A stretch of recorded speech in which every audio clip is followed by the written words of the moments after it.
So we are continuing with the question number 21, and the question says that which among the following is a correct claim? Okay, correct claim इनमें से क्या है ये पूछ रहा है, तो एक एक करके एनालाइज कर लेते हैं। एंड यहाँ पर आपको देख सकते हो करेक्ट जो आपका ऑप्शन है वो वन है। वो क्यों है वो भी देख लेंगे। अब ये लिखा है कि Jainas accept Smriti as a source of valid knowledge. ठीक है, then Vaisheshika is not in a favour of Smriti as a source of valid knowledge. ठीक है, उसके बाद थर्ड बोल रहा है Nyaya accept Smriti as a source of valid knowledge. And Mimamsa जिसको मिनिमासकात इन्होंने यहाँ पे लिख दिया है accept Smriti as a source of valid knowledge. Now let's cover on to the explanations. ये तो बात आपको कहीं लिख लेनी है, याद रखनी है कि जैनास में, ठीक है, जो आपको स्कूल ऑफ थॉट्स आपने बाकी भी पढ़े होंगे। ठीक है, सो स्कूल ऑफ थॉट इसमें आस्तिक और आपका नास्तिक जो स्कूल ऑफ थॉट दो पढ़े होंगे। ठीक है, ऑर्थोडॉक्स एंड अनऑर्थोडॉक्स। अनऑर्थोडॉक्स में सॉरी बुद्धिस्ट जैनिज्म और चारवाक थे, और आस्तिक में वेदांता न्याय विशेषिका मिनिमासा सांख्य थे। ठीक है, जिसमें हम बोलते हैं कि आस्तिक जो है वेद बिलीवर्स थे, एंड जो नास्तिक है वो नॉन बिलीवर्स ऑफ वेद थे। ठीक है, वेदों को वो नहीं मानते। So let's quickly just see the solution. ठीक है, सो अंडरस्टैंडिंग स्मृति है क्या? In Indian philosophy smriti literally means that which is remembered, जो आप याद रख सको। Refers to a body of text भी हो सकता है वो, that are considered to be of human authorship और डिराइव फ्रॉम ट्रेडिशन। ठीक है, जो किसी ने लिखे हो या किसी ने पास ऑन किए ओवर द जनरेशन। ठीक है, distinct from Shruti Vedic text considered to be of divine origin and revealed. Okay, Shruti से अलग होता है ये। Example of Smriti include Dharmashastra, law codes of law codes of Manusmriti, जैसे कि मनुस्मृति के एग्जाम्पल है आपका स्मृति का। इतिहास, एपिक्स ऑफ महाभारत जैसे हो गए, रामायण हो गई, पुराण हो गए। The acceptance of Smriti as a pramana source of valid knowledge varies among different philosophical school. जैसे मैंने बताया, कुछ फिलोसफिकल स्कूल इसको मानते हैं, कुछ नहीं मानते। जो वेदों को मानते हैं वो इसको मानेंगे, जो नहीं मानते वो नहीं मानते। ठीक है, सो जैसे कि आपका ऑप्शन नंबर वन सही है, देख लेते हैं। ये क्या बोल रहे हैं कि Jainas accept Smriti as a source of valid knowledge.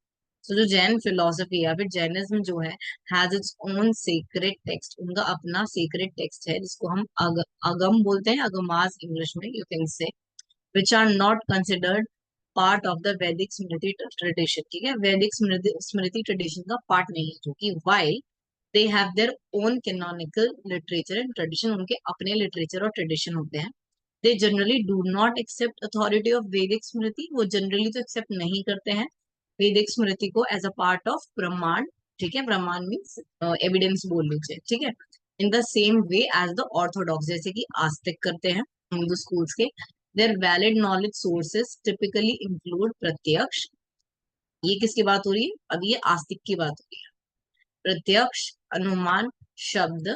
ठीक है, ठीक है, शब्द, ये तीन जो है बेसिकली जो हमारे आस्तिक है उनको फॉलो करते हैं। और ये आप ये बात याद रखना कि जो जैनिज्म है, जैन है, वो स्मृति को, कि आप कुछ याद कर पाओ, कोई टेक्स्ट है उसको अगर याद कर पा रहे हो, ठीक है, स्मृति से अपनी, कोई महाभारत हो गया चाहे कुछ भी हो गया, वो वैलिड नॉलेज मानी जाती है। ठीक है, जैनिज्म में ये है बात। देन ये दूसरा नाम है विशेषिका का, याद रखना।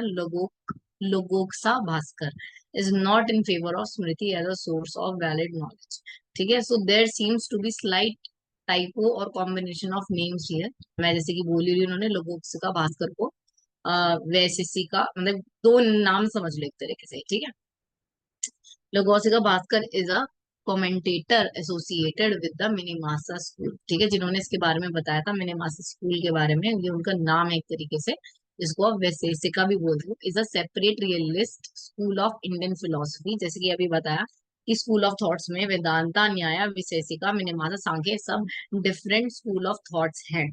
ठीक है, एंड द विशेषिका स्कूल, हाँ, the Vaisheshika school which often pairs with न्याय generally accept only two प्रमाण। ठीक है, प्रत्यक्ष और आपके अनुमान, दो को ही माना जाता है।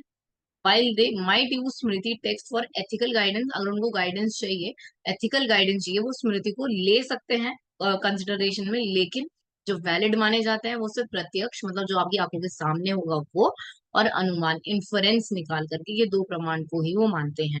दे do not accept them as a independent source of valid knowledge. For example, अगर किसी को, अगर कोई मैं बोलूं विशेषिका स्कूल ऑफ थॉट से आता है, तो वो अनुमान और प्रत्यक्ष इन दोनों को पहले मानेगा रादर देन स्मृति से। ठीक है, जैसे कि यहाँ पर लिखा भी है कि एथिकल गाइडेंस दी जा सकती है। ठीक है, अगर मान लो दोनों में से भी एक प्रेजेंट है तो आप फर्दर इस पर जा सकते हो स्मृति पर, लेकिन आप इसको वैलिड नहीं मानो। ठीक है, then third one is Nyaya accept Smriti as a source of valid knowledge. The Nyaya school accept four pramana, ये याद ही होना चाहिए, याद रखना कि न्याय में आपको प्रत्यक्ष, आपका प्रत्यक्ष, अनुमान, उपमान जिसको कंपैरिजन बोलते हो, कंपैरिजन से जब आप कोई इंफरेंस निकालोगे, और शब्द कुछ भी टेक्सचुअल, सिर्फ इन चार चीजों को माना जाता है, तो स्मृति को माना ही नहीं जाता। ये तो अपने आप में ही गलत होना ही था। ठीक है, सेम एज ईयर, ये भी गलत हो। Then let's go little lower then.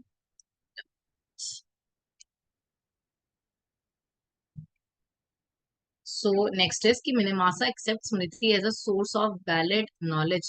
The Purva Minamasa school is profoundly concerned with the interpretation and application of the Vedic text, Shruti.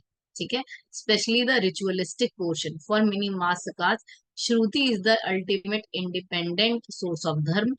However, they also accept Smriti as a source of dharma and valid knowledge, but its authority is subordinate to Shruti. Means अगर ये जो mini मासा school of thought के believers होते हैं जो इसको मानते हैं, वो श्रुति को पहले लाइक प्राइमरी लेके चलेंगे, और जो आपका स्मृति है वो इसका सबऑर्डिनेट होगा। सबऑर्डिनेट, सबऑर्डिनेट समझ रहे हो? मीन्स अगर ये प्रेजेंट है तो यू कैन गो कि ठीक है, स्मृति की बात भी ठीक ही होगी जो आप रिमेम्बर कर पा रहे हो। ठीक है, तो बेसिकली प्राइमरी मिनीमासा में भी प्राइमरी श्रुति है, स्मृति नहीं है। ठीक है, क्या ये बात सबको क्लियर है? जल्दी बताओ, क्लियर है बात सबको? और अगर तुम्हें एक तरह से एक समरी बनानी है, समरी में लिखना है, तो ये लिख लो कि न्याय में सिर्फ फोर है। फोर कौन कौन सा? आपका एक तो अनुमान, ठीक है, जिसे परसेप्शन बोल सकते हो, इंग्लिश में लिख देती हूँ, तो परसेप्शन। आप एक बार रिवीजन जब करने बैठोगे तब देख लेना। दूसरा आपका है इन्फरेंस, अनुमान, कंपैरिजन, उपमान। ठीक है, देन उसके बाद वर्बल टेस्टिमनी।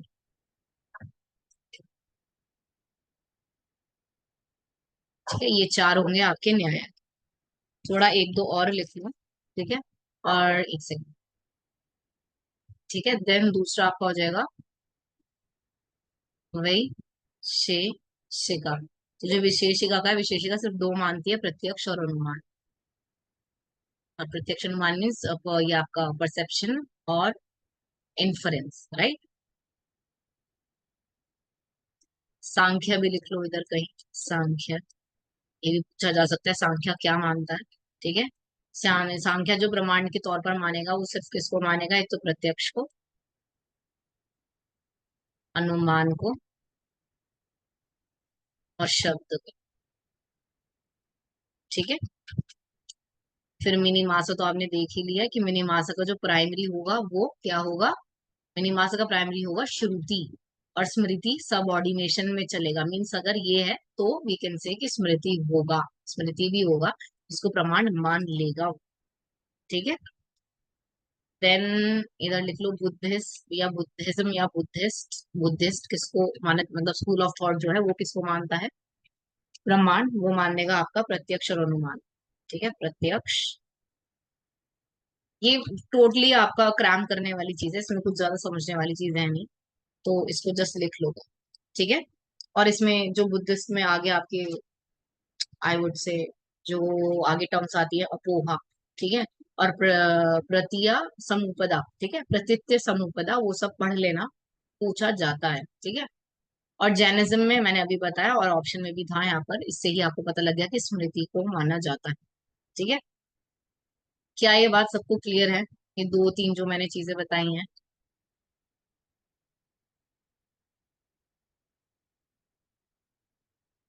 ठीक है, देखो सारे स्कूल, देखो सारे स्कूल ऑफ थॉट्स लिख लो अभी के अभी, कहीं भी, अभी आप क्लास के बाद स्कूल ऑफ थॉट लिखो, एक तरफ ऑर्थोडॉक्स, एक तरफ अनऑर्थोडॉक्स। ठीक है, आई थिंक, हाँ, ऑर्थोडॉक्स में ज्यादा आएंगे आपके स्कूल ऑफ थॉट्स, और अनऑर्थोडॉक्स में कम आएंगे, ओनली 4 भाग जैनिज्म और बुद्धिज्म। सबके जो प्रमाण है कि कौन किसको मानता है वो लिख लो, ये क्वेश्चन काफी बार आता है। ठीक है, कौन कौन सा स्कूल ऑफ थॉट्स, हाँ ऐसे ही है, 6 ऑर्थोडॉक्स है, 3 आई वुड से अनऑर्थोडॉक्स है।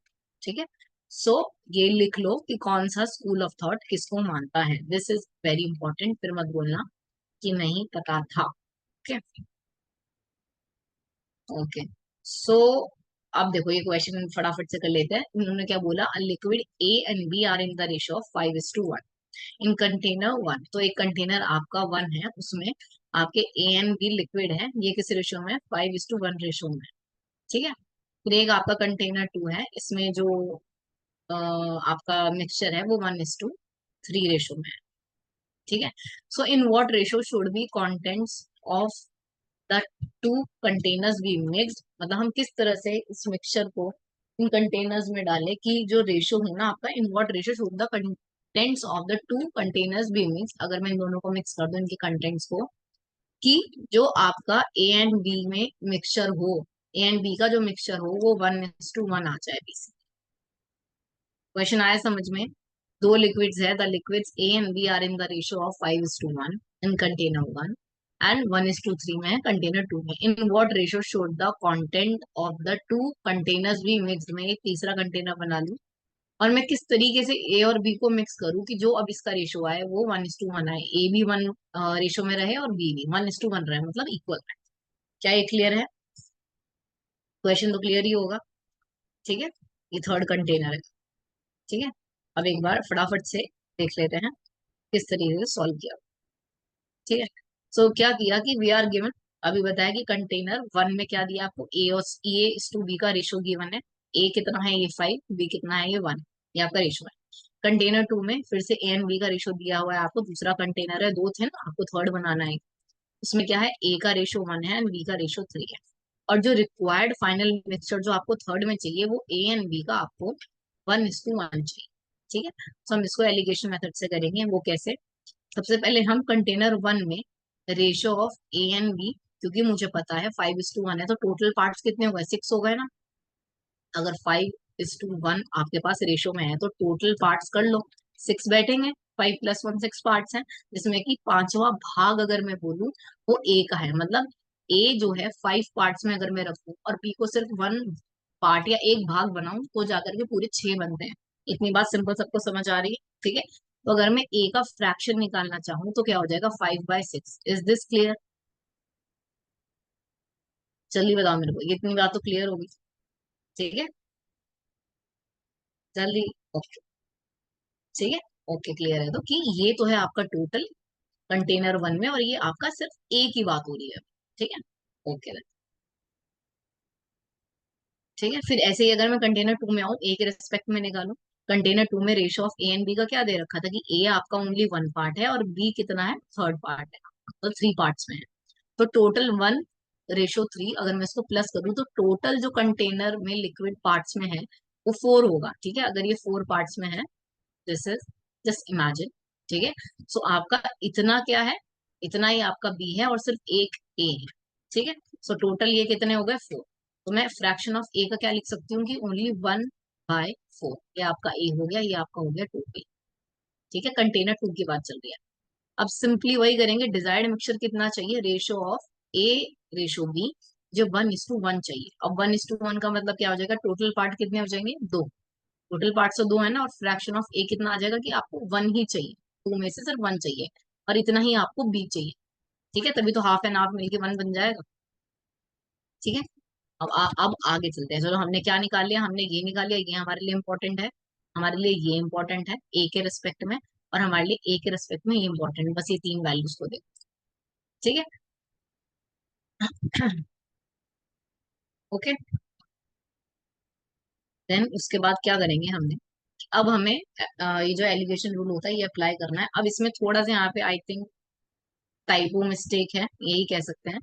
यहाँ पर क्या इन्होंने किया हुआ है, ये थोड़ा मिस्टेक हो गया है। आपको ये जो है ना, ये वाली जो दोनों ये चीजें हैं, ये तो इधर कर देना, और ये जो दोनों चीजें हैं ये इधर कर देना। ठीक है, अब क्वेश्चन को देखना। देखो, सो रिक्वायर्ड रेशो जो है, या फिर रेशो टू मिक्स जो हमें चाहिए, या रिक्वायर्ड रेशो तुम बोल सकते हो, वो क्या होगा, 1/2। इसको पहले देखो, डिजायर्ड ए फ्रैक्शन। अब ये ऊपर में तुमको अगर कंफ्यूज नहीं होना, ये देखो ये लिखा है ना, क्या लिखा है, ये डिजायरेबल ही तो चाहिए था तुम्हें कि फ्रैक्शन ऑफ ए। ठीक है, अगर मैं तुम्हें दोबारा दिखाऊं, ये देखो डिजायर्ड फ्रैक्शन है ना, this is your desired fraction, desired mixture, या फिर जहां पर लिखा है ये देखो डिजायर्ड मिक्सचर लिखा है ना। तो ए का जो तुमको फ्रैक्शन चाहिए वो कितना चाहिए, 1/2। तो ये जो टर्म है ना तुम्हारी, ये टर्म ये आगे आनी चाहिए यहाँ पर। अब इसको देखना, ठीक है। सो 1/2 माइनस, ठीक है, माइनस कंटेनर टू में जो तुम्हारा ए का फ्रैक्शन है। अब कंटेनर टू में ए का फ्रैक्शन क्या है, 1/4। ठीक है, इतनी बात समझ आ रही है। तो 1/2 माइनस 1/4, ये क्लियर है, पहले बताओ न्यूमरेटर क्लियर है, एनी कंफ्यूजन, एनी कंफ्यूजन।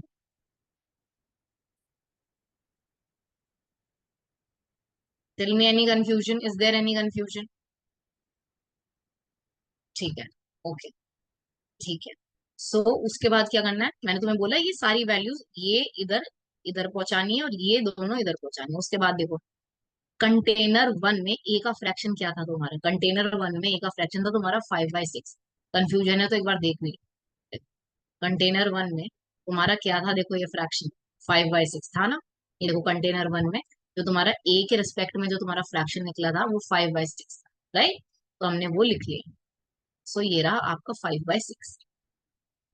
सी, ये रहा 5/6 minus desired a fraction. Desired तुमको फिर से वही क्या चाहिए, 1:1 ही तो चाहिए। डिजायर्ड फ्रैक्शन क्या है, 1/2। ठीक है, ये बात क्लियर है। ये देखो फ्रैक्शन ऑफ ए 1/2 तुमको डिजायर्ड चाहिए। अब सिंपली तुमने क्या किया, न्यूमरेटर को सिंप्लीफाई कर लिया है।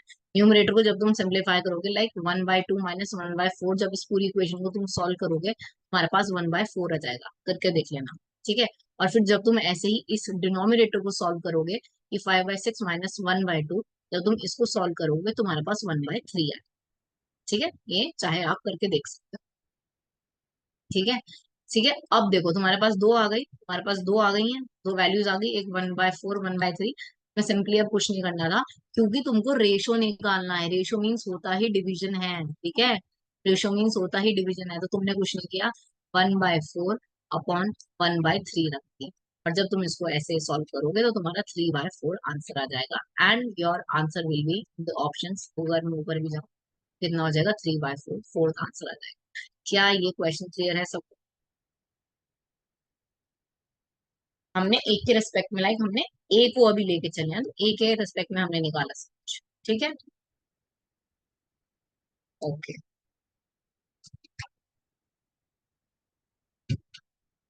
सो ये तो बहुत ही इजी क्वेश्चन है। तुम सबको जो तुम्हारे 12 पीओपी हैं वो याद ही होने चाहिए, ठीक है। किसी भी तरह याद करो, निमोनिक बनाओ, कुछ भी करो, याद करने पड़ेंगे, ठीक है।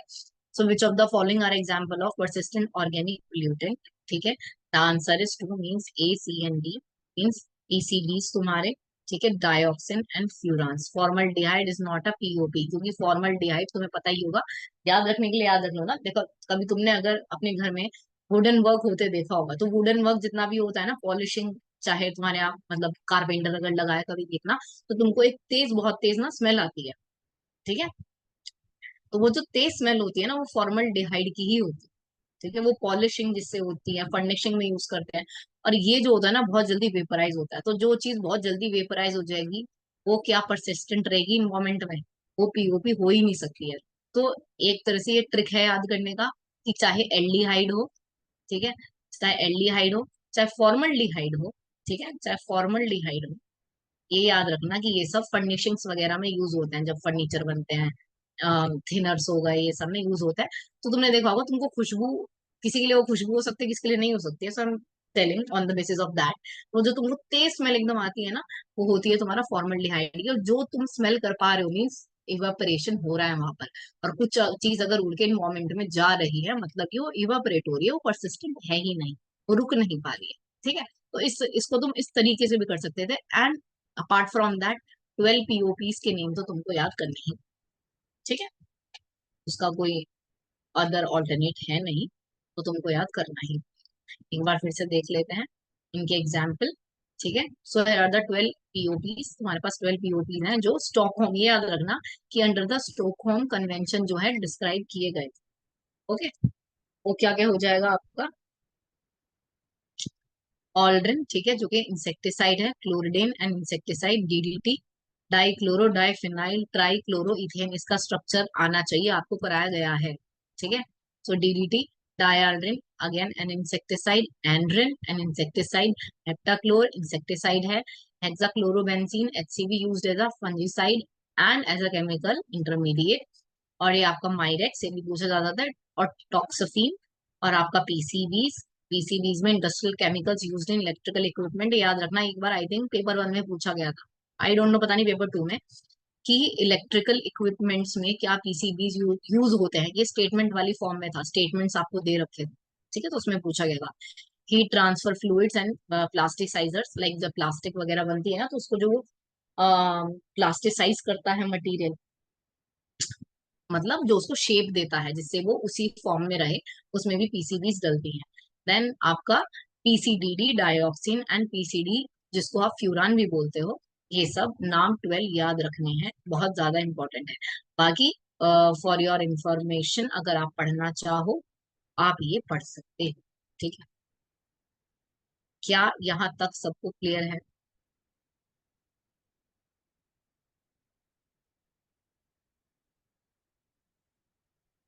इतना करने का टाइम अब तक अनीश था ही। ठीक है।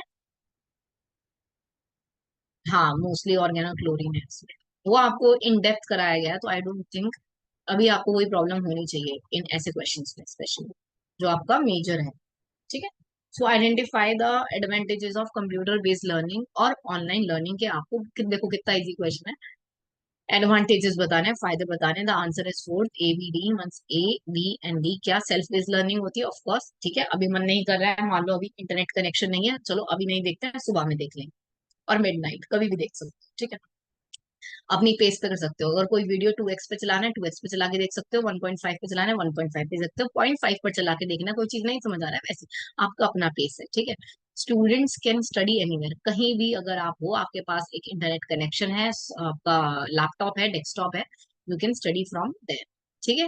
दूसरा क्या है कि flexibility to join discussions in the bulletin board threaded discussion areas at any hour. ये तो ऑफ कोर्स कोई भी आपका लाइक कॉन्फ्रेंसेस होती हैं ऑनलाइन, कुछ भी सेमिनार्स होते हैं, वेबिनार्स होते हैं, यू कैन ऑलवेज ज्वाइन, अपनी अकॉर्डिंगली फ्लेक्सिबिलिटी इसमें बहुत होती है। ठीक है। दूसरा, ये जो सी है, सी क्यों नहीं हुई? क्योंकि कोई हैंड्स ऑन एक्सपीरियंस नहीं है, लैब और प्रैक्टिकल वर्क। ऑफ कोर्स आप लैपटॉप के थ्रू तो कोई एक्सपेरिमेंट नहीं कर सकते हो ना, कोई केमिकल नहीं मिला सकते हो ना, आपको जाना ही पड़ेगा, लैब विजिट करनी ही पड़ेगी। ठीक है। So this was a easy question. I hope कोई कंफ्यूजन नहीं होना चाहिए। ठीक है। उसके बाद हम चलते हैं क्वेश्चन नंबर 25।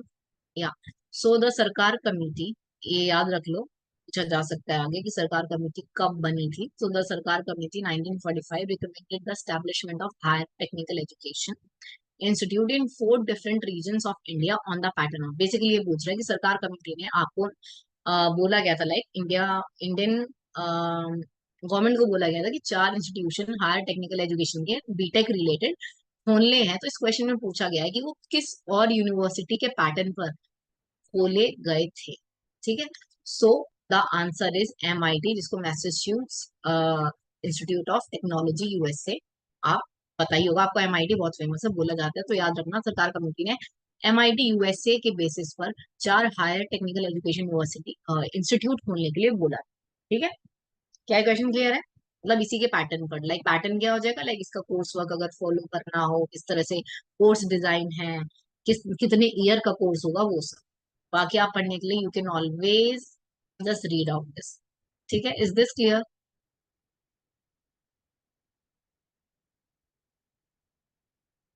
ठीक।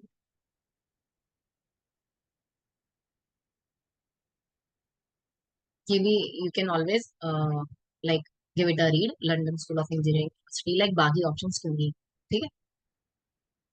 सो ये देखो इजी क्वेश्चन, एक बार देख लेते हैं इसको भी। क्या दिया हुआ है देखो, सिमेंटिक बैरियर पहले देख लो कि semantic barriers arise from problems with the meaning of words, symbols or language used in communication. This include issues like ambiguity, jargon का कोई जब कोई यूज कर ले, जार्गन मीन्स डिफिकल्ट वर्ड्स अगर यूज कर ले, डिफरेंट इंटरप्रिटेशन हो सकता है। फॉर एग्जाम्पल हमने कितनी बार वो एग्जाम्पल लिया है कि किसी ने तुमसे दिया था ना, आप में से एग्जाम्पल, लाइक दादा है ना, दादा का एग्जाम्पल हमेशा लेते हैं कि दादा किसी लैंग्वेज में भाई को बोलता है, किसी किसी लैंग्वेज में आप किसको बोल देते हो, लाइक आपके ग्रैंडफादर। ठीक है, तो ये हमने एग्जाम्पल लिया था कि वो एम्बिग्यूटी हो सकती है, किसी कल्चरल डिफरेंस, मतलब अगर आ जाएंगे तो कल्चर में कुछ है, किसी कल्चर में कुछ है, that are your semantic barriers. अब देख लेते हैं कि बाकी तो आपको पता ही है, ये वर्ड में सब कंफ्यूज हो जाता है, semantic barrier. The right answer is two, so A का वन हो जाएगा आपका, ए का one. In misunderstanding in words और फ्रेजेस, वो दादा वाला जो आपका एग्जाम्पल है वो याद रखना, we have discuss so many times. Then आपका बी का सेकंड, आई थिंक तो ऑलरेडी इन्होंने मैच करके दिया है, फिजिकल बैरियर क्या हो जाएगा, नॉइज और डिस्टेंस। बहुत ज्यादा नॉइज है, बहुत डीजे मान लो होता है ना कि you're in a party and there is a loud music, तो आप बात नहीं कर पाते, तो वही हो जाएगा, या तो बहुत दूर खड़े हो या नॉइज बहुत ज्यादा है, नॉइज और distance. Then psychological barriers, again emotion और एटीट्यूड, कि कोई आपका फ्रेंड आपसे बात करने आया लेकिन आप उस इमोशन कंडीशन, इमोशनल कंडीशन में नहीं हो, इमोशनल स्टेट में नहीं हो कि आप उसकी ग्रेविटी को समझ पाओ कि वो क्या हो। ठीक है। देन कल्चरल बैरियर आपका क्या हो जाएगा, डिफरेंसेस इन सोशल नॉर्म्स। ठीक है, is this question clear to all of you? Easy question था, बहुत ज्यादा easy question. Tell me, is this clear?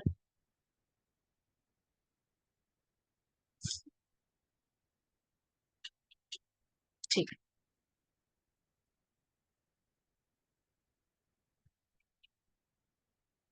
हाँ बहुत इजी क्वेश्चन था, ये भी इजी ही है। अभी कुछ क्वेश्चन, ज्यादातर क्वेश्चन इजी होते हैं, थोड़े बहुत टिपिकल आते हैं। ठीक है, सो इंटरपर्सनल कम्युनिकेशन आपसे पूछा गया है, उसकी एक तरह से कैरेक्टरिस्टिक बतानी है। So first is answer, interpersonal आपको पता है फेस टू फेस होता है। ठीक है, एक तो डायरेक्ट फेस टू फेस होता है आपका, एंड देन क्या होता है कि बिटवीन टू पर्सन, दो लोगों के बीच में होता है। विद इन ग्रुप में होगा तो वो क्या हो जाएगी, ग्रुप कम्युनिकेशन आप कह सकते हो, तो ये तो ग्रुप में नहीं होता, इंटरपर्सनल दो लोगों के बीच में होता है। ठीक है, then with large number of anonymous person, ये आपका मास कम्युनिकेशन का कैरेक्टरिस्टिक, ये आपका इंटरपर्सनल का नहीं। ठीक है, विद इन आवर सेल्फ, ये क्या होगा, ये इंट्रा पर्सनल है।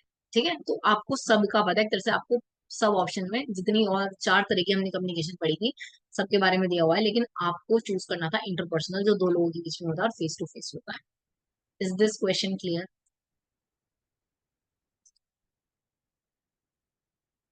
ठीक है, ये तो बहुत इजी क्वेश्चन है अभी।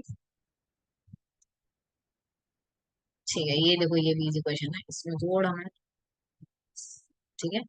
तो पूछा था what is the correct increasing order of wavelength. Increasing order of wavelength क्या हो जाएगा कि सबसे छोटी वेवलेंथ है, छोटी वेवलेंथ मीन हाई एनर्जी। ठीक है, सो वेवलेंथ जो आपका लेमडा जो होगा, क्या होगा, वो छोटी वेवलेंथ से as well the higher wavelength, higher wavelength means energy will be lower. ठीक है, wavelength of the following component, solar radiation में बात कर रहा है, ये आपको याद होना चाहिए, आपको बहुत बार पेपर टू में भी पूछा गया। The right answer is four, देख लेते हैं हम, डी। तो तुम्हें पता है यूवी रेडिएशन सबसे ज्यादा, यूवी रे जो है आपको हार्मफुल होती है, डेंजरस होती है, even they can alter your DNA structure also. होता है ना कि यूवीसी बहुत ज्यादा हाई एनर्जी की होती है, तो उसकी बात हो रही है। देन आपका ये अब देखो हाई एनर्जी है तो वेवलेंथ बहुत छोटी होगी, इसलिए यूवी रेडिएशन या अल्ट्रा वायलेट रेस पहले आया। देन आपका विजिबल लाइट, ठीक है, विबग्योर में जो पूरा चलता है। देन आपका सी हो जाएगा दैट इंफ्रारेड, और उसके बाद हो जाएगा माइक्रोवेव। सो दैट मीन्स कि माइक्रोवेव में जो है एनर्जी सबसे कम होगी, क्योंकि वेवलेंथ बहुत ज्यादा है।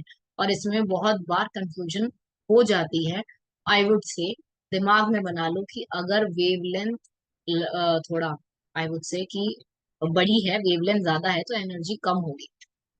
मैंने तो उसको इस तरह से, इस तरीके से किया था कि मान लो कोई चीज अगर फ्रीक्वेंटली फ्रीक्वेंटली बहुत तेज ऐसे ऐसे चलेगी, तो उसकी एनर्जी हाई ही होगी ना।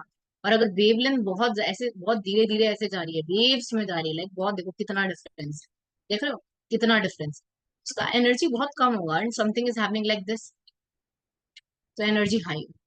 तो ये अपना अपना तरीका है, तो जैसे आपको अच्छा लगे आप लोग वैसे इसको याद रखें। Is this question clear?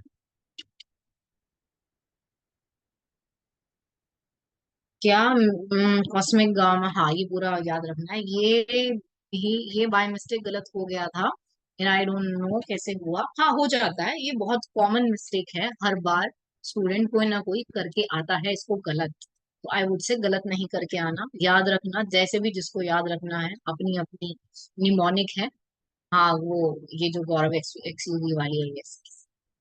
अच्छा, और इसी क्वेश्चन से नेट रह गया, सो ठीक है। तो ये देखो इजी क्वेश्चन होते हैं, तुम जल्दबाजी में गलत करके आते हो। एंड देन अगेन देखो, ये याद रखना है तुम्हें, ये स्ट्रक्चर तो एकदम से रट लो, बहुत बार इंटरव्यू में भी पूछा जाता है, तो जस्ट रट लेना कि gamma rays, x ray, UV, visible, फिर ये देखो ये बीच में विजिबल आ जाएगा, visible region, and microwave, and then radio. ठीक है, तो याद रखना है ये वेवलेंथ, याद रखना चाहो याद रख सकते हो। बाकी इंक्रीजिंग और डिक्रीजिंग ऑर्डर तो पता ही होना चाहिए, किसमें वेवलेंथ घट रहा है, किसमें एनर्जी बढ़ रहा है, वो सब याद होना चाहिए। ये क्वेश्चन क्योंकि रिपीटेटिवली आ रहा है पिछले कुछ सालों से, सो यू नेवर नो, फिर से आ जाए। ठीक है, so okay, so it is saying that which of the following statement is true about variable. ठीक है, तो ऑप्शन वन इज राइट, देख लेते हैं। Variables are measurable, of course variable अगर मेजरेबल है तो फायदा क्या है एक्सपेरिमेंट्स में वेरिएबल रखने का। ठीक है, with varying degree of accuracy, बिल्कुल सही बात है, अलग अलग एक्यूरेसी से, कुछ तो हो सकता है कि आप बिल्कुल माइन्यूट लेवल पर भी जाके किसी वेरिएबल को मेजर कर सकते हो, और किसी किसी वेरिएबल को सिंपल उतना माइन्यूट लेवल पर ना जाकर के सुपरफिशियली कर सकते हो, लेकिन measure, ठीक है, depending upon the measurement scale use, जिस भी स्केल को आप यूज करोगे उस पर। एक बार देख लेते हैं हम ऑप्शन नंबर वन का explanation, that a variable something that can be change और वैरी, नाम से ही पता लग रहा है जो आप चेंज कर सको, वैरी कर सको। इंडिपेंडेंट वेरिएबल, डिपेंडेंट वेरिएबल, ये आपको पता ही होगा। In research variables are typically measured, research में आप वेरिएबल को मेजर करते हो या ऑब्जर्व करते हो। ऑब्जर्व मीन्स क्या हो जाएगा, वो डिपेंडेंट वेरिएबल वाली बात होती है, और ये इंडिपेंडेंट को आप मेजर करते हो। ठीक है, the accuracy of measurement Indeed depends on the type of measurement scale used, कि नॉमिनल है, ऑर्डिनल है, इंटरवल है, रेशो है, कौन सी स्केल आप यूज कर रहे हो उस पर मेजरमेंट कितनी हद तक आप एक्यूरेसी से कर पा रहे हो वो डिपेंड करेगा। For instance, a nominal scale जैसे कि gender has a very low degree of accuracy in terms of numerical precision. कोई न्यूमेरिकल प्रिसिजन तो है नहीं, आपने नॉमिनली बोला ये मेल है ये फीमेल है, ठीक है, इसके और कोई ग्राउंड्स नहीं है, कोई न्यूमेरिकल प्रिसिजन नहीं है।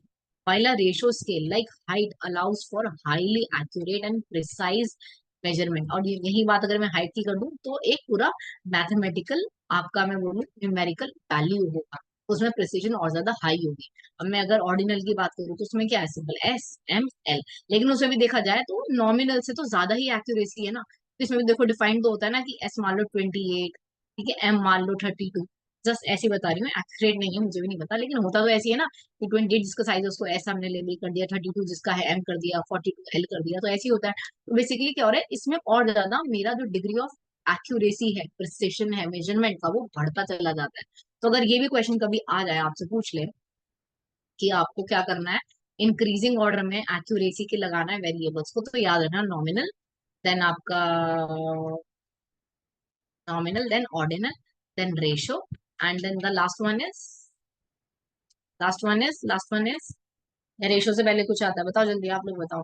हाँ, नॉयर, पूरा ही लिख दो, ठीक है, इंटरवल, ठीक है, इंटरवल एंड देन रेशो। तो अगर ऐसा भी पूछ ले कि यहाँ पर डिग्री ऑफ एक्यूरेसी कम है, और जैसे हम आगे बढ़ेंगे डिग्री ऑफ एक्यूरेसी बढ़ती जाएगी, क्योंकि मैथमेटिकल प्रिसिजन, न्यूमेरिकल प्रिसिजन बढ़ता चला जाएगा। सो ऐसा क्वेश्चन भी अगर पूछ ले तो याद रखो। फिर बाकी ऑप्शंस क्या कह रहे हैं, they are mental images varying from individual to individual, ऐसा कुछ नहीं है, कोई मेंटल इमेजेस नहीं है। कि आप में से एक के स्टूडेंट के दिमाग में कुछ और है, वो वेरिएबल दूसरे के दिमाग में कुछ और है, ऐसा नहीं होता है, कोई मेंटल इमेजेस नहीं होती है। Then they are concept, no they are not concept, they are well defined variable जिसको आप मेजर कर पाते हो, कोई कॉन्सेप्ट नहीं है। They are perceptions varying from individual to individual, नहीं, अक्रॉस द स्टडी, चाहे आप दिल्ली में लगाओ चाहे आप कहीं भी लगाओ, वेरिएबल तो सेम ही रहे। ऐसा नहीं है कि individual to individual, place to place आप चेंज कर सकते हो। ठीक है, is this question clear to all of you? बाकी do give it a read to the whole explanation, ठीक है, आपका नॉलेज बढ़ेगा, हो सकता है इस एक्सप्लेनेशन में से, क्योंकि बहुत बार ऐसा हुआ है कि इस एक्सप्लेनेशन में से ना क्वेश्चंस आ गए हैं, एंड बिलीव मी ये हुआ है, सो मैं इसलिए बोल रही हूँ। एक बार जरूर चलती चाल में जैसे भी आप लोग इसको एक बार रीड तो दे ही देना, ठीक है। Then the next is identify the correct sequence of stages in qualitative data analysis. तो क्वालिटेटिव डेटा एनालिसिस जो हम करते हैं, चलो जल्दी बताओ, इतनी बार बताया, qualitative data analysis means example, give me example, अगर वैसे भी नहीं पता पाओगे गिव मी एग्जाम्पल, बहुत बार बता चुके हैं। Qualitative, qualitative, quality, tell me. Survey, interviews, discussions, ठीक है, फोरम्स, गुड। ठीक है, जिसको पता है वेरी गुड, क्या, ठीक है, याद रखना कि अगर ये एग्जाम्पल याद रहेगा तो कैरेक्टरिस्टिक तो अपने आप याद रह जाएगी। ठीक है। सो आपने क्या करना था कि करेक्ट सीक्वेंस में लगाना है कि आप क्वालिटेटिव डेटा एनालाइज कैसे करते हो। तो the second is your answer means two ABCD, already ये दिया हुआ है सेम। ठीक है, तो सबसे पहले आप क्या करोगे, ऑर्गेनाइज करोगे डेटा को। ऑर्गेनाइज कर लिया, देन उसके कोड बना लोगे, कोडिंग द डेटा। फिर आइडेंटिफाई करोगे थीम्स एंड पैटर्न्स को, डेटा कोड करने के बाद उसको थीम्स में करोगे, उसके पैटर्न्स बनाओगे। And the last one is interpreting the findings, common sensical question. ठीक है, अगर एक बार देखना चाहोगे तो हम देख सकते हैं इसका लाइक एक्सप्लेनेशन भी। चलो एक बार देख लेते हैं। So qualitative data analysis is an interactive and systematic process of making sense of non numerical data. जैसे मैंने बोला, कोई न्यूमेरिकल डेटा तो होता नहीं है, टेक्स्ट हो गई, ऑडियो हो गया, वीडियो हो गया। ठीक है, जो आप इंटरव्यूज लेते हो, अब देखो ना, मैंने बोला ना कि इंटरव्यूज लिया तो टेक्स्ट है। ठीक है, ऑडियो भी हो सकता है, मान लो आपने माइक जाकर माइक से लिया है, मान लो कोई वीडियोग्राफी की है, इंटरव्यू हो सकती है।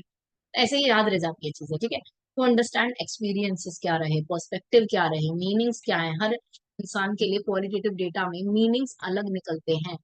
कोई अपनी बात किस तरह से रखना है, कोई अपने इमोशंस को किस तरह से पोर्ट्रे कर रहा है in the interviews, in the discussions, वो टोटली डिफरेंट हो जाता है सर्वेज में। ठीक है, so while there can be variation are generally accepted sequence of stages involve. ठीक है, सबके अलग अलग वेरिएशन हो सकते हैं, लेकिन एक जनरली हम जो बना करके चलते हैं कि ये स्टेजेस होंगे, वो ये होते हैं।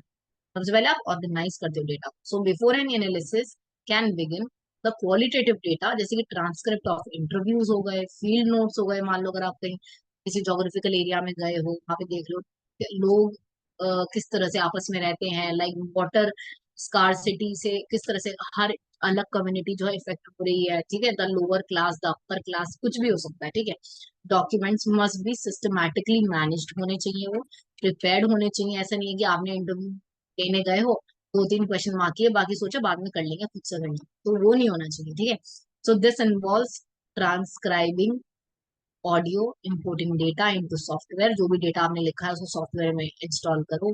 फैमिलराइजिंग oneself with the data, अच्छे से डेटा को जानो। And ensuring it's in a usable format, उसको एक यूजेबल फॉर्मेट में लाओ। जैसे कि फॉर एग्जाम्पल, अगर आप जब भी कहीं जाते हो, मान लो किसी मीटिंग में गए, तो आप क्या करते हो कि आप शॉर्ट नोट्स बना लेते हो या फिर आप पॉइंटर्स बना लेते हो। तो आप ऐसे ही तो किसी को वो पॉइंटर शो नहीं कर सकते ना, क्योंकि आपको खुद भी उस डेटा की एक सेंस बनानी पड़ेगी। हो सकता है आप पॉइंटर से पूरा पैराग्राफ लिखो। ठीक है, तो जब आपका वो पैराग्राफ रेडी हो जाएगा, तब आप कह सकते हो कि that yes it make sense to me, so it will make sense to other person also. ठीक है, सो वही बात कह रहे हैं। Then coding the data, coding is the process of breaking down raw qualitative data into manageable segments. For example, कि ये दिल्ली का डेटा है, ये हैदराबाद का है, ये इधर का है, ये इस कम्युनिटी का है, तो आपने क्या करना है, आपने कोड्स दे दिए। फिर identify the themes and pattern, मान लो दिल्ली के अंदर भी अब ये फॉर एग्जांपल वेस्ट दिल्ली का है, ये साउथ दिल्ली का है, ये इंक्रीजिंग ऑर्डर में है, ये डिक्रीजिंग ऑर्डर में है। ठीक है, कोरिलेशन निकाल लोगे कि ये बढ़ने से फिर दूसरा वेरिएबल भी बढ़ रहा है, ये बढ़ रहा है, दूसरा वेरिएबल बढ़ रहा है। बेसिकली आपने क्या किया, आपने थीम्स और पैटर्न जो है आइडेंटिफाई किए। तो ये आपका हो जाएगा थर्ड स्टेप। ओके, देन उसके बाद लास्ट आता है कि फिर आप इंटरप्रेट करोगे। ठीक है, एनालाइज करोगे डेटा। सो आई थिंक ये क्वेश्चन बहुत इजी था एंड सबको समझ आया हो। जल्दी बताओ, इज दिस क्वेश्चन क्लियर जो अभी प्रीवियसली हमने किया है?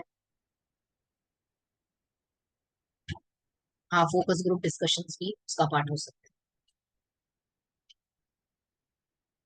हैं। एवरीवन एल्स ठीक है, क्लियर है? सो या, so the next one is, देखो फिर से an easy question, which of the following is the correct order of computer networks A and D. A and D में आपको लार्जेस्ट नेटवर्क से स्मॉलेस्ट, लार्जेस्ट से आपको स्मॉलेस्ट की तरफ जाना है नेटवर्क। ठीक है, so first is right answer. ये भी अगेन देखो सही फॉर्मेट में दे रखा है कि वाइड एरिया नेटवर्क। ठीक है, covers a large geographical area often spanning cities, countries और इवन कॉन्टिनेंट्स। ये हो जाएगा आपका वाइड एरिया नेटवर्क।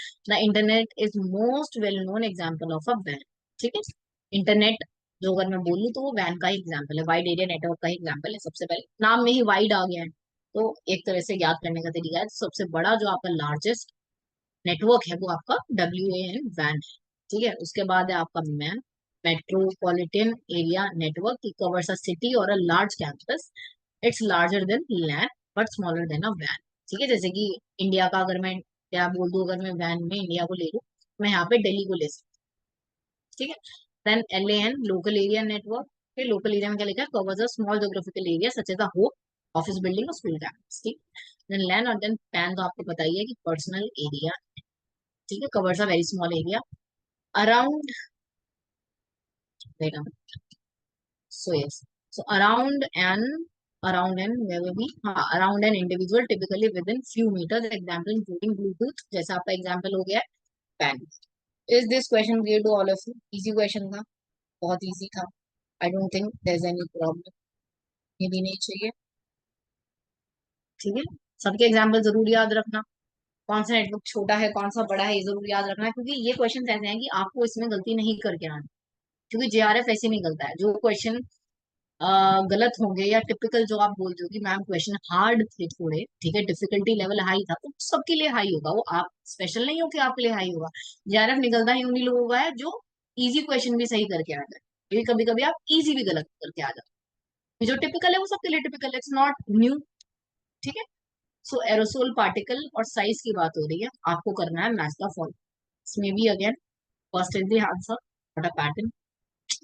सो कोर्स में क्या हो जाएगा, वो कोर्स का जो आपको साइज फ्रैक्शन है वो याद रखना है, दैट कोर्स जो पार्टिकल्स होते हैं वो 10 माइक्रोन से जितने भी बड़ी, चाहे वो 20 हो 30 हो माइक्रोमीटर हो 100 हो, 10 से जितने भी बड़े होंगे वो आपका कोर्स हो जाएगा। उसके बाद बी का third, that is your respirable, 10 micron से छोटे, चाहे वो 7 माइक्रोमीटर, 0.5 हो, 3 माइक्रोमीटर हो, कुछ भी हो, 10 माइक्रोमीटर से।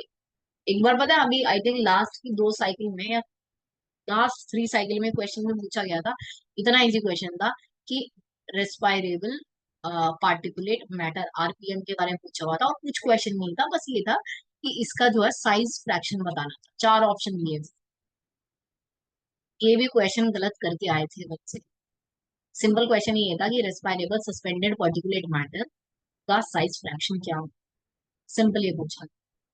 और कंफ्यूजन कैसे हो गया था कि रेस्पायरेबल सस्पेंडेड पार्टिकुलेट मैटर और ये आपका फाइन पार्टिकुलेट मैटर नहीं याद रहा था कि इन दोनों में से कौन सा, लाइक किसका साइज फ्रैक्शन क्या है। तो याद रखना ये क्वेश्चन, देखो अभी तो उन्होंने ऐसे पूछ लिया है कि डुएबल है, अदरवाइज कंफ्यूजन हो जाता है। तो कोर्स पार्टिकल क्या होगा, जो 10 से बड़े। रेस्पायरेबल पार्टिकल कौन से हो जाएंगे, जो 10 से छोटे होंगे, 10 से छोटा कुछ भी। ठीक है, देन C4 फाइन पार्टिकल क्या होगा, जो 0.5 से छोटा होगा। And ultra fine particle is जो कि 0.1 माइक्रोन से छोटे हों। हाँ, साइज पूछा था बस। ठीक है, सो क्या ये क्वेश्चन सबको क्लियर है?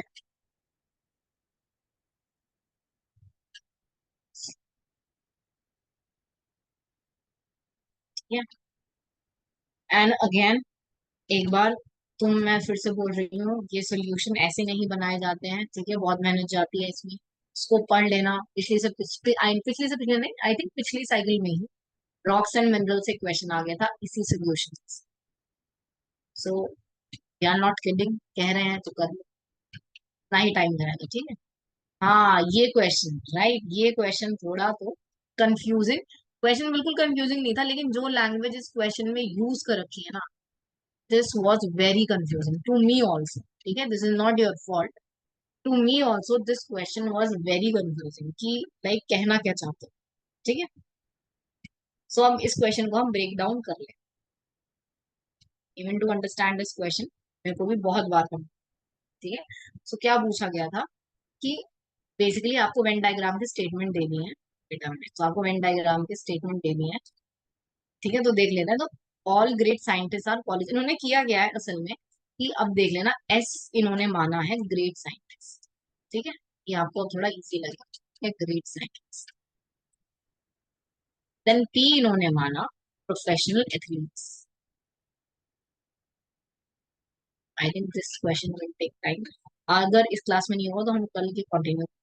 ठीक है, एंड देन एम इन्होंने माना कॉलेज ग्रेजुएट्स।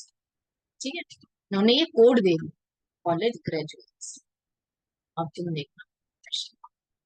तो क्या बोल रहा है, that all great scientist are college graduates. So अगर मैं इसको साइंटिस्ट ले लूं, ऑल ग्रेट साइंटिस्ट, ठीक है, आर कॉलेज ग्रेजुएट्स, तो ये इसके अंदर आएगा या नहीं आएगा, टेल। ये इतनी बात ठीक है या नहीं है? All great scientist are college graduates, yes और नो, ठीक है, राइट। देन उसके बाद जो सेकंड स्टेटमेंट बोल रहा है, that some professional athletes are college graduates, ठीक है। सो सम, इससे कोई लेना देना नहीं है, सम प्रोफेशनल एथलीट्स, सम में हमने ओवरलैपिंग, ठीक है, सम प्रोफेशनल एथलीट्स का पी है तो I would write the P, ठीक है। आर कॉलेज ग्रेजुएट्स जो हमारा एम। फिर कंक्लूजन में क्या बोल रहा है, some professional athletes are great science, some professional athletes are great science. However ये कंक्लूजन जो है इनवैलिड है, ठीक है। तो मैं खुद ही दिख रहा है, there is no relationship between the professional athlete this one and the great scientist, कोई भी रिलेशन नहीं है। सो ये जो कंक्लूजन है इनवैलिड है, लेकिन फिर भी एक बार देख, ठीक है।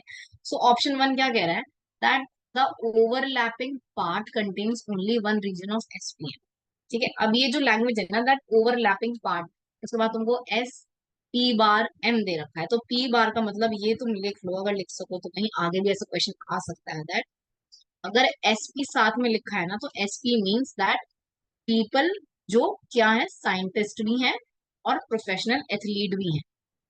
बात आ रही है समझ में? अगर एस पी साथ में लिखा है, एस पी मीन्स, या फिर ये दिख रहा है ना एस पी, इसमें सेकंड ऑप्शन की अगर बात करूँ, या कहीं भी इस क्वेश्चन में अगर तुमको एस पी लिखा दिख रहा है ना साथ में, तो एस पी मीन्स कि कोई ऐसा पर्सन जो क्या है आपका, साइंटिस्ट भी है और एथलीट भी। और जहां पर भी आपको एम बार दिख जाएगा, एम बार, एम बार कैसे भी ले लो, एम बार मीन्स कि वो, ये दो चीज तो साथ में है लेकिन वो कॉलेज ग्रेजुएट नहीं है। क्या ये बात सबको समझ आ रही है? टेल मी, बात आ रही है सबको समझ? तो इसका मीनिंग क्या हो जाएगा कि द पीपल जो क्या है, साइंटिस्ट भी हैं, एथलीट भी हैं, लेकिन कॉलेज ग्रेजुएट नहीं है।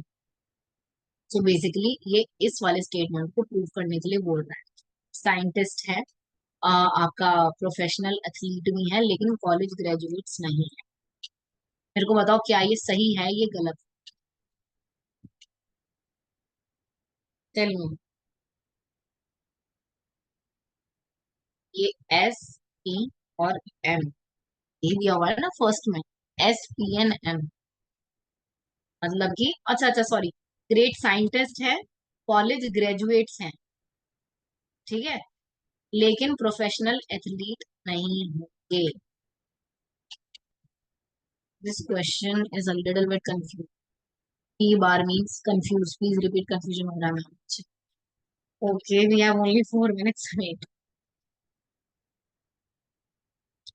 हाँ, मुझे लग रहा है क्वेश्चन कर लेना पड़ेगा। अच्छा चलो ये क्वेश्चन कर ले लेते हैं, क्योंकि ये थोड़ा बड़ा क्वेश्चन है, क्योंकि तुमको बार का मीनिंग समझाना है, ठीक है। तो क्वेश्चन हम इन डिटेल कल करेंगे, दूसरा क्वेश्चन में चलता है, ठीक है, क्योंकि थोड़ा बड़ा क्वेश्चन करेंगे आप, ठीक है। अभी ये इजीली ये कर लो, ठीक है। सो द क्रोनोलॉजिकल ऑर्डर, क्योंकि तुमको बार बार एंड सब बताना पड़ेगा, ठीक है। सो अभी मैं जल्दबाजी में कराना नहीं चाहती हूँ, रह जाएगा क्वेश्चन, आगे आ गया तो फिर डिफिकल्ट, ठीक है।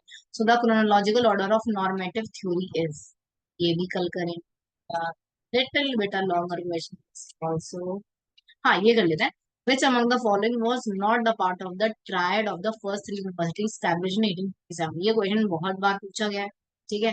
अब देखो दोबारा इस वाली साइकिल में भी तुमसे पूछा था, प्रीवियस वाली में, तो याद रखना इलाहाबाद जो है वो ट्रायड का पार्ट नहीं था, ट्रायड का पार्ट बॉम्बे, कलकत्ता, मद्रास, इन्हीं तीन जगह सबसे पहले जो है आपकी यूनिवर्सिटीज, पहली तीन यूनिवर्सिटी स्टैब्लिश हुई थी, बॉम्बे, कैलकाटा एंड मद्रास। इलाहाबाद पार्ट नहीं था। ये क्वेश्चन बहुत बार पूछा गया है, I can not tell you the importance of this question enough, ठीक है। हाँ बहुत बार रिपीटेशन हो चुका है इस क्वेश्चन का, यूनिवर्सिटीज पहली तीन कहाँ बनी, सेम क्वेश्चन इतने सालों से पूछा जा रहा है, ठीक है। ये देखो फिर इजी है, ये भी हम कर चुके हैं, ठीक है। सो आपको टूल पूछे हैं इफेक्टिव लर्निंग के लिए, और किस चीज के लिए काम आता है वो पूछा गया है। Option number one is the right answer.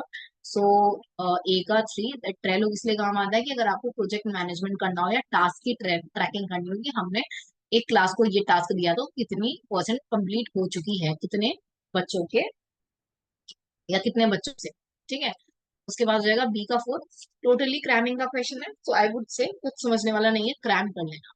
उसके बाद बी का फोर माइंड मिस्टर क्या होगा, that creating mind maps, mind से ही तुम्हें अंदाजा लग जाना चाहिए था, that creating mind maps collaboratively to brainstorm ideas, ठीक है। देन सी का one Edpuzzle, Edpuzzle हो जाएगा आपका interactive video content creation for assessment. And D one that is your PhET हो जाएगा आपका, डी का second fun interactive research based simulation से जब आप कोई आई वुड से टॉपिक समझ पाओगे तो वो पी हेड जो आपका टूल है ये एनेबल करता है। Again I would say just read out this whole solution, ठीक है, ये पूरा एक बार पढ़ लेना, छोटा ही एक्सप्लेनेशन है, ज्यादा नहीं है। And we will continue from that question, ठीक है, दोबारा से कर लेंगे हम एक बार क्वेश्चन। क्या आज जितना भी हमने किया वो सबको समझ आया?